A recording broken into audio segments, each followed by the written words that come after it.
Hello दोस्तों, नमस्कार। आज मैं अपने चैनल एपीएम ट्यूटोरियल में सबको स्वागत करता हूं। आज मैं आप लोग को एक प्रेरक प्रसंग मेहनत का फल कहानी सुनाऊंगा। आप ध्यान से सुनेंगे और अच्छा लगे तो मेरे चैनल को लाइक और सब्सक्राइब करेंगे तथा अपने दोस्तों को शेयर ज़रूर करेंगे।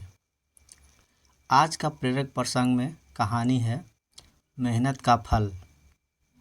तो देखिए, एक गांव में दो मित्र नकुल और सोहन रहते थे। नकुल बहुत धार्मिक था और भगवान को बहुत मानता था, जबकि सोहन बहुत मेहनती था।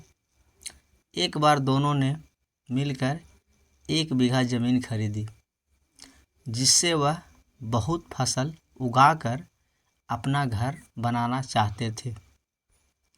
सोहन तो खेत में बहुत मेहनत करता, लेकिन नकुल कुछ काम नहीं करता, बल्कि मंदिर में जाकर भगवान से अच्छी फसल के लिए प्रार्थना करता था।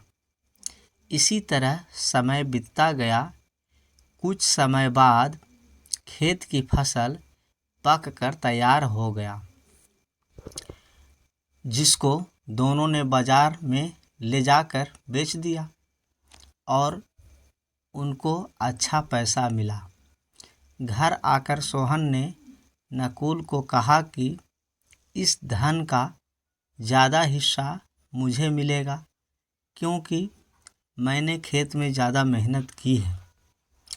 यह बात सुनकर नकुल बोला, नहीं, धन का तुमसे ज़्यादा हिस्सा मुझे मिलना चाहिए, क्योंकि मैंने भगवान से इसकी प्रार्थना की, तभी हमको अच्छी फसल हुई।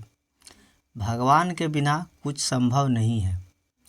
जब वह दोनों इस बात को आपस में नहीं सुलझा सके, तो धन के बंटवारे के लिए दोनों गांव के मुखिया के पास पहुँचे।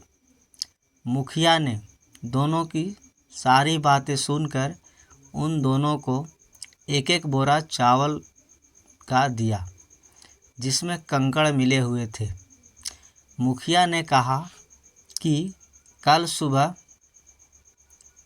तक तुम दोनों को इसमें से चावल और कंकड़ को अलग करके लाने हैं, तब मैं निर्णय करूंगा कि इस धन का ज़्यादा हिस्सा किसको मिलना चाहिए।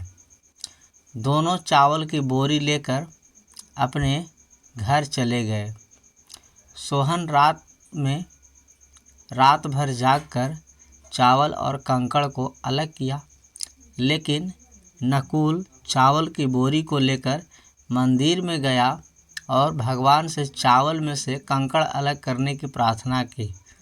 अगले दिन सुबह सोहन जितने चावल और कंकड़ अलग कर सका, उसको ले जाकर मुखिया के पास गया, जिसे देखकर मुखिया जी खुश हुआ। नकुल वैसी की वैसी बोरी को ले जाकर मुखिया के पास गया।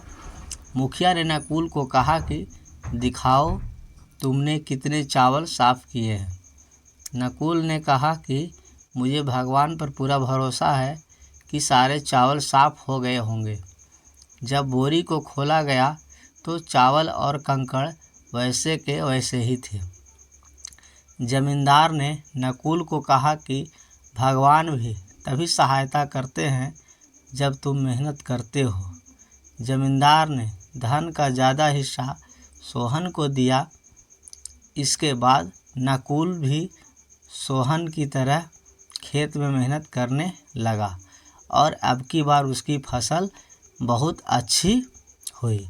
अब इस कहानी से हमें शिक्षा मिलता है कि मित्र, हमें कभी भी भगवान के भरोसे नहीं बैठना चाहिए।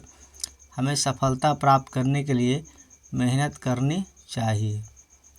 इसलिए मुझे कहना है, सदैव प्रसन्न रहिए। पर्याप्त है जिसका मन मस्त है, समस्त उसके पास है। धन्यवाद।